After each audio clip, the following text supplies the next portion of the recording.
Hello friends, कैसे हैं आप सभी लोग। इसमें हम लोगों की क्लास बहुत दिन से कंटिन्यू हो नहीं पा रही थी। कई दिन बाद आज हम लोगों की क्लास कंटिन्यू हो रही है। जो हमारी 50 डेज की सीरीज थी उसकी आज हम क्या करेंगे, कौन सी क्लास, तो क्लास नंबर होगी 29।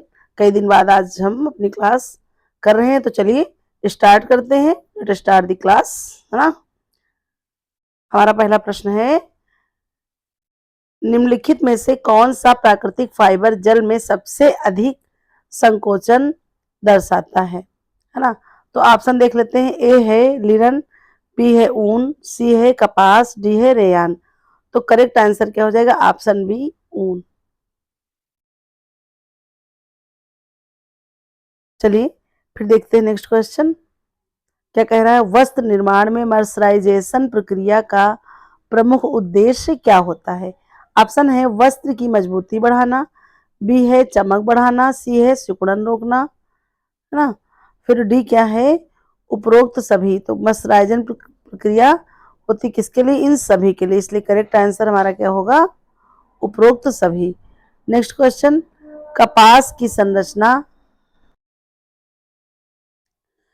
में कौन सा प्रमुख सेलुलोज पॉलीमर पाया जाता है। तो ऑप्शन देख लेते हैं। ए है एमाइलोज, बी है एमेलोपेक्टिन, सी है बीडी ग्लूकोपिरानोज, डी है लाइग्रिन।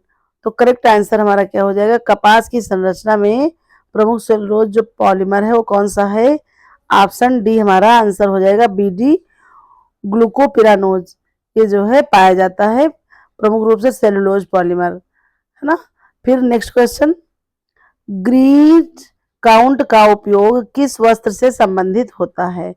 ऑप्शन है ऊन, सिल्क, पॉलिस्टर, रेयान। तो करेक्ट आंसर हमारा क्या हो जाएगा,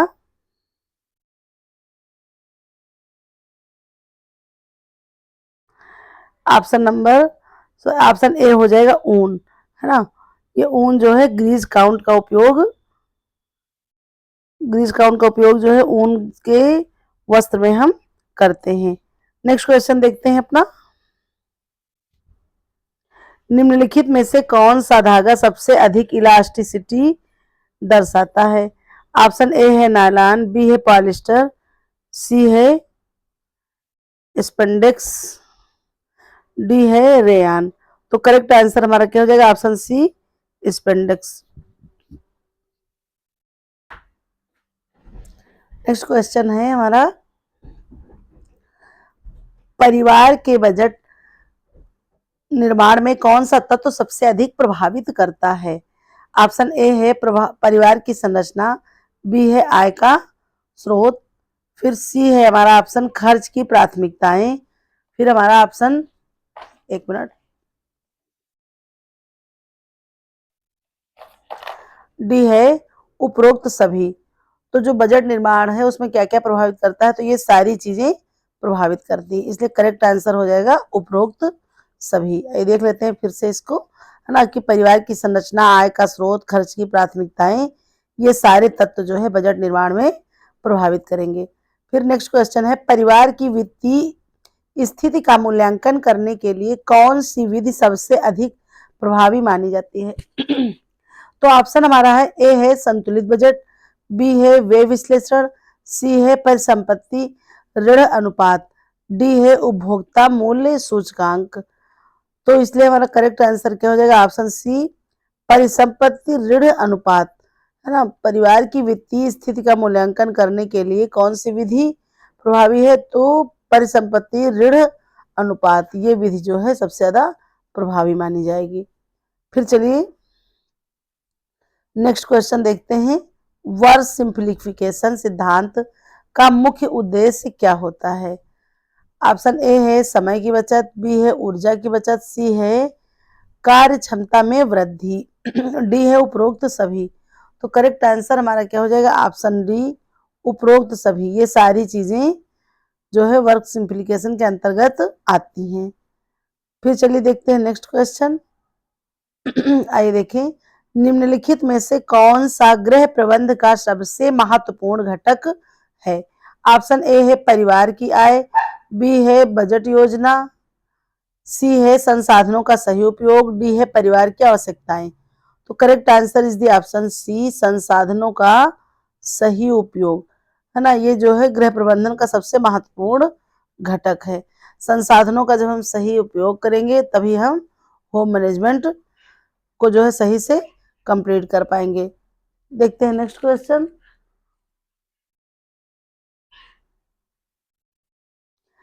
डेमोक्रेटिक लीडरशिप स्टाइल का उपयोग किस क्षेत्र में अधिक प्रभावी होता है? चलिए ऑप्शन देख लेते हैं अपने। ए है गृह प्रबंधन, बी है बाल विकास, सी है विस्तार शिक्षा, डी है पोषण विज्ञान। तो करेक्ट आंसर हमारा हो जाएगा ऑप्शन सी, विस्तार शिक्षा।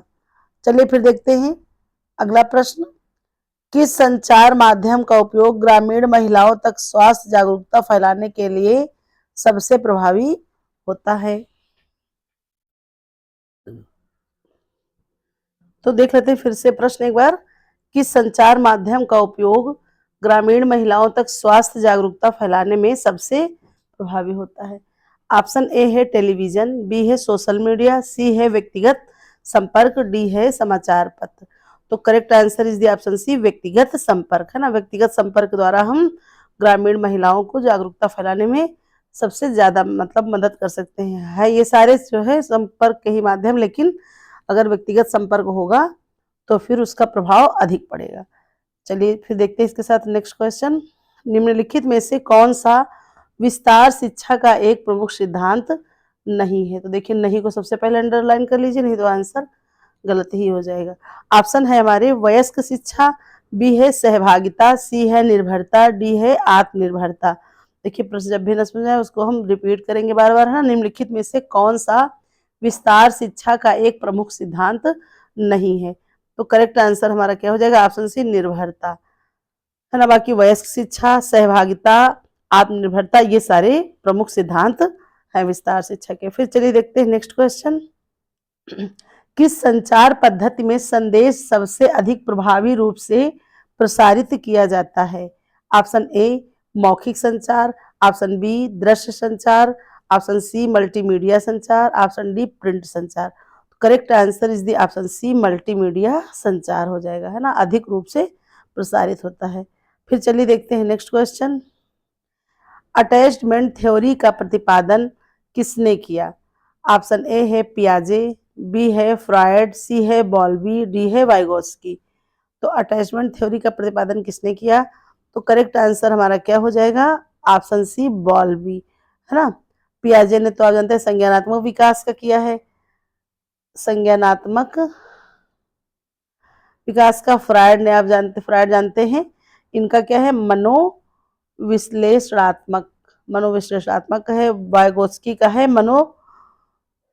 इनका जो है सामाजिक ढांचा, है ना। इनका जो स्कैफोल्डिंग कह सकते हैं आप इसको, इंग्लिश में स्कैफोल्डिंग लिखे दे रहे हैं हम स्क्रीन पे। स्कैफोल्डिंग जो है ये इनका सिद्धांत है। तो अटैचमेंट थ्योरी बॉल्बी ने दी है, करेक्ट आंसर हो जाएगा हमारा। फिर चलिए देखते हैं अगला प्रश्न। शिशु विकास के लिए सेंसिटिव पीरियड का क्या अर्थ है? ऑप्शन ए है एक निश्चित उम्र जिसमें सीखना आसान होता है, जब शिशु को अधिक देखभाल की आवश्यकता होती है, जब शिशु तेजी से बढ़ता है, फिर है जब शिशु अधिक संवेदनशील होता है।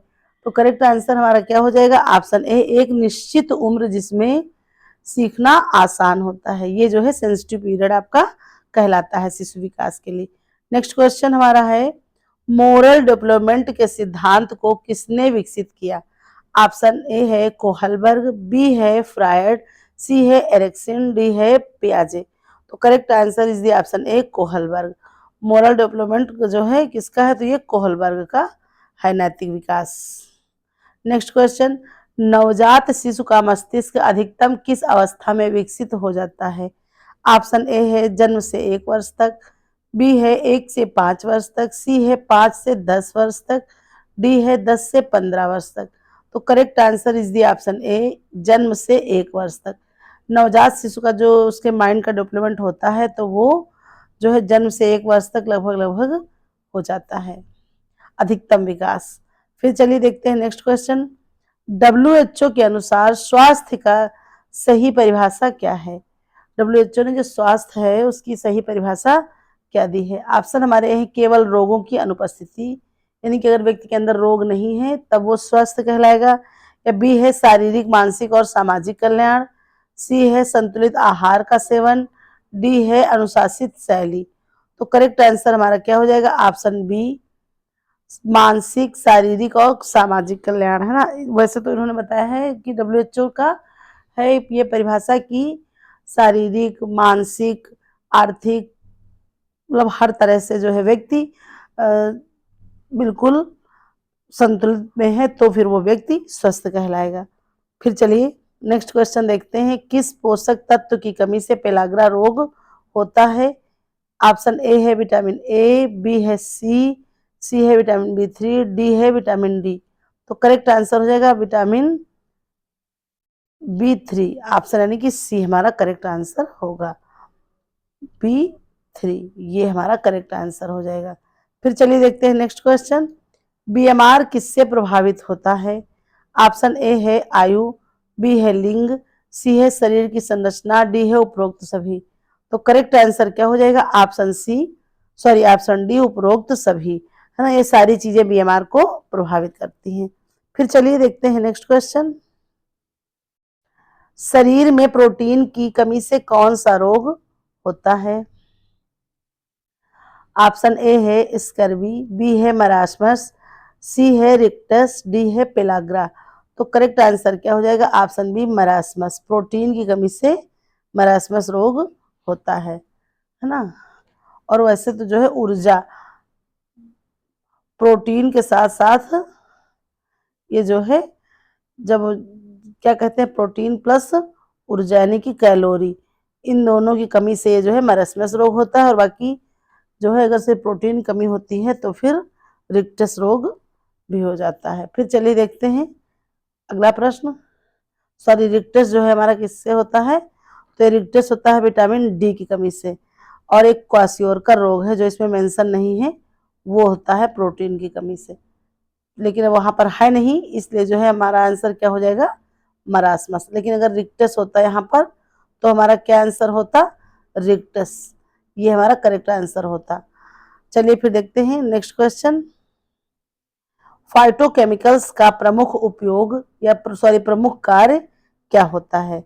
फाइटोकेमिकल्स का प्रमुख कार्य देख लेते हैं। ऑप्शन ए है एंटीऑक्सीडेंट प्रभाव, बी है ऊर्जा प्रदान करना, सी है वसा भंडारण, डी है प्रोटीन संश्लेषण। तो करेक्ट आंसर हो जाएगा ऑप्शन ए एंटीऑक्सीडेंट प्रभाव। फिर चलिए देखते हैं नेक्स्ट क्वेश्चन, विटामिन डी शरीर में किस प्रकार संचित होता है? ऑप्शन ए है पानी में घुलनशील रूप में, बी है वसा में घुलनशील रूप में, सी है एमिनो एसिड्स के साथ, डी है कोई संचय नहीं होता। तो करेक्ट आंसर क्या हो जाएगा? ऑप्शन बी वसा में घुलनशील रूप में जो है विटामिन डी संचित होता है। वसा में घुलनशील, वैसे भी आप जानते हैं कि बी और सी ये दोनों किसमें हैं? तो ये दोनों पानी में या जल में घुलनशील हैं। बाकी अन्य जो है ए डी ई के ये सारे कितने हैं? तो ये सब आपके वसा में, कह सकते हैं फैट सोल्यूबल विटामिन है। B C water soluble vitamin आपका कहलाता है। फिर चलिए देखते हैं नेक्स्ट क्वेश्चन, ट्रांस फैट का सेवन करने के लिए कौन सा प्रभाव पड़ता है या करने से कौन सा प्रभाव पड़ता है? ऑप्शन ए है रक्तचाप बढ़ता है, बी है हृदय रोग का खतरा बढ़ता है, सी है पाचन क्रिया तेज होती है, डी है उपरोक्त दोनों, ए और बी दोनों। तो करेक्ट आंसर क्या हो जाएगा? ऑप्शन डी उपरोक्त दोनों, ए और बी दोनों हो जाएंगे। ट्रांस फैट से, है ना, रक्तचाप बढ़ता है और रक्तचाप बढ़ेगा तो हृदय रोग का खतरा भी होगा। फिर चलिए देखते हैं नेक्स्ट क्वेश्चन, कार्बोहाइड्रेट का पाचन मुख्य रूप से कहाँ होता है? ऑप्शन है हमारा ए है पेट, बी है छोटी आंत, सी है बड़ी आंत, डी है यकृत। तो करेक्ट आंसर क्या हो जाएगा? ऑप्शन बी छोटी आंत। फिर चलिए देखते हैं नेक्स्ट क्वेश्चन, ऊनी वस्त्रों में फुलिंग प्रक्रिया का मुख्य उद्देश्य क्या होता है? आइए देख लेते हैं जरा सा फुलिंग प्रक्रिया का मुख्य उपयोग क्या है। ऑप्शन ए है ऊन के तंतुओं को, एक मिनट, लंबा करना, फिर है ऊन की घनत्व और मजबूती बढ़ाना, सी है रंगों को स्थायी बनाना, डी है वाटर प्रूफिंग बढ़ाना। तो करेक्ट आंसर हमारा क्या हो जाएगा? ऑप्शन बी, ऊन की घनत्व और मजबूती को बढ़ाना। नेक्स्ट क्वेश्चन है हमारा, क्या कह रहा है, निम्नलिखित में से कौन सा रेजिन आधारित परिष्करण कपड़े को जलरोधी बनाने के लिए प्रयोग किया जाता है ना? कौन सा जो है रेजिन आधारित परिष्करण जो है, या कह सकते हैं फिनिशिंग है, जो कपड़े को जलरोधी बनाने के लिए प्रयोग किया जाता है? तो हमारे ऑप्शन है मेलामाइन, बी है सिलिकॉन, सी है पॉलिस्टर, डी है फिनाल। तो करेक्ट आंसर हमारा क्या हो जाएगा? ऑप्शन बी, सिलिकॉन, है ना। जो रेजिन है ये सिलिकॉन, ये जो है कपड़े को जलरोधी बनाने के लिए इसका प्रयोग करते हैं। नेक्स्ट क्वेश्चन देखते हैं, निम्नलिखित में से कौन सा फैब्रिक बायोडिग्रेडेबल नहीं होता? ऑप्शन ए है कपास, बी है रेयान, सी है नायलॉन, डी है ऊन। तो करेक्ट आंसर क्या हो जाएगा? बायोडिग्रेडेबल का मतलब होता है जो है प्राकृतिक रूप से उसको हानि ना पहुंचाए, जो प्राकृतिक या कह सकते हैं पर्यावरण के साथ जो है अनुकूलन बिठा ले, उसको जो है नुकसान ना पहुंचाए। तो हमारा कपास भी जो है ये भी आपका प्राकृतिक रेशा है, रेयान भी 50-50% दोनों चीजें इसमें होती हैं, ऊन भी आपका प्राकृतिक रेशा है। बच क्या रहा है? नायलॉन। ये जो है एक क्या है, ये एक पूर्ण रूप से कृत्रिम रेशा है ना, इसलिए। और ये क्या है? तो ये बायोडिग्रेडेबल जो है रेशा नहीं है। चलिए फिर देखते हैं नेक्स्ट क्वेश्चन, टेरिलिन एक उदाहरण है। टेरिलिन किसका उदाहरण है? ए है प्रोटीन फाइबर, बी है प्राकृतिक फाइबर, सी है सेलुलोज फाइबर, डी है सिंथेटिक फाइबर। तो करेक्ट आंसर क्या हो जाएगा? Option D, synthetic fibre. Terylene क्या है? तो ये एक प्रकार का सिंथेटिक फाइबर है आपका। और हमने जो टेक्सटाइल की अपनी क्लास बनाई है उसकी पूरी जो है प्लेलिस्ट भी बना दी, वहीं पर जाइए, आपको सारे फाइबर्स कौन कौन से हैं उनके बारे में और बाकी बहुत सी अन्य चीजें पूरी आपकी टेक्सटाइल की वहां पर आपको प्रोवाइड हो जाएंगी। चलिए फिर देखते हैं नेक्स्ट क्वेश्चन, स्पिनरेट का उपयोग किस प्रक्रिया में किया जाता है? स्पिनरेट का मतलब आप समझ रहे हैं ना, जो ये जो है आप टेक्सटाइल कर रहे हैं उसमें जो आपके छोटे छोटे छिद्र होते हैं उन्हीं को स्पिनरेट कहते हैं। इस तरह समझेंगे तो आपका प्रश्न नहीं गलत होगा। ऑप्शन ए है प्राकृतिक फाइबर के निर्माण में, बी है सिंथेटिक फाइबर के निर्माण में, सी है फैब्रिक फिनिशिंग में, डी है रंगाई प्रक्रिया में। तो आप जान रहे हैं ना, जब आप नायलॉन का इस्तेमाल करते हैं जो है आप बनाते हैं, तो क्या जो डाई होती है हर चीज कंप्लीट करने के बाद स्पिनरेट के छिद्रों से जब हम गुजारते हैं तब उसको मनचाहा रूप और आकार उसका हम देते हैं। तो करेक्ट आंसर क्या हो जाएगा? ऑप्शन बी, सिंथेटिक फाइबर, है ना, सिंथेटिक फाइबर करेक्ट आंसर हमारा होगा। चलिए फिर देखते हैं नेक्स्ट क्वेश्चन, पारिवारिक जीवन चक्र के अनुसार परिवार के किस चरण में वित्तीय दबाव सबसे अधिक होता है? ऑप्शन ए है प्रारंभिक युगल चरण, बी है विस्तारशील परिवार चरण, सी है संकुचित परिवार चरण, डी है सेवानिवृत्त परिवार चरण। तो करेक्ट आंसर हमारा क्या हो जाएगा? ऑप्शन बी, विस्तारशील परिवार चरण। चलिए फिर देखते हैं नेक्स्ट क्वेश्चन हमारा क्या कह रहा है, scale of economy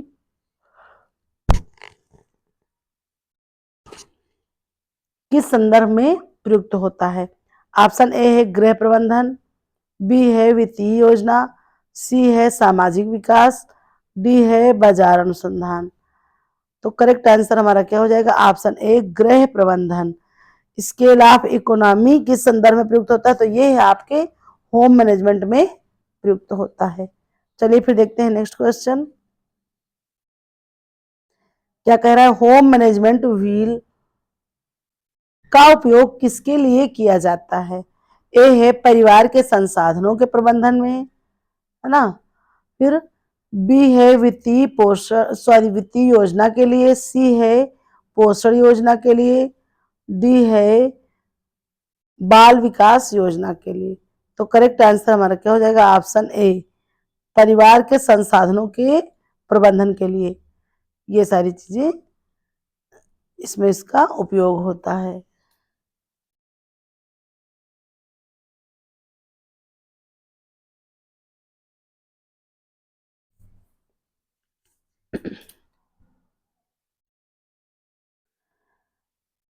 next question है, निम्नलिखित में से कौन सा स्वचलन ना ऑटोमोशन का उदाहरण नहीं है?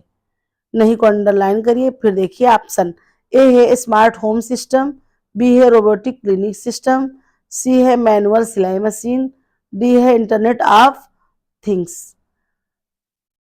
चलिए तो हम आंसर देख लेते हैं। ऑप्शन सी मैनुअल सिलाई मशीन, ये जो है स्वचलन का उदाहरण नहीं है। फिर चलिए देखते हैं अगला प्रश्न, और आज की सीरीज का ये होगा हमारा आखिरी प्रश्न। ड्रॉपलर इफेक्ट का उपयोग किस गृह विज्ञान के क्षेत्र में किया जाता है? ऑप्शन ए है वस्त्र विज्ञान, बी है गृह प्रबंधन, सी है पोषण विज्ञान, डी है विस्तार शिक्षा। तो करेक्ट आंसर हमारा क्या हो जाएगा? ऑप्शन ए वस्त्र विज्ञान, है ना। ड्रॉपलर इफेक्ट का उपयोग हम किसमें करते हैं? तो ये हम करते हैं वस्त्र विज्ञान में। ठीक है, इस तरह से हमारा करेक्ट आंसर क्या हो जाएगा? Option A. चलिए फिर इस तरह से हमारी आज की सीरीज कंप्लीट होती है। फिर मिलते हैं नेक्स्ट वीडियो में अपने, और आप लोग इसी तरह से हमारे साथ जुड़े रहिए और जो है अपना प्यार और सहयोग बनाए रखिए। और सभी लोगों को क्या, तो हम जो है 4,000 सब्सक्राइबर के लिए सबको हार्टली थैंक्स।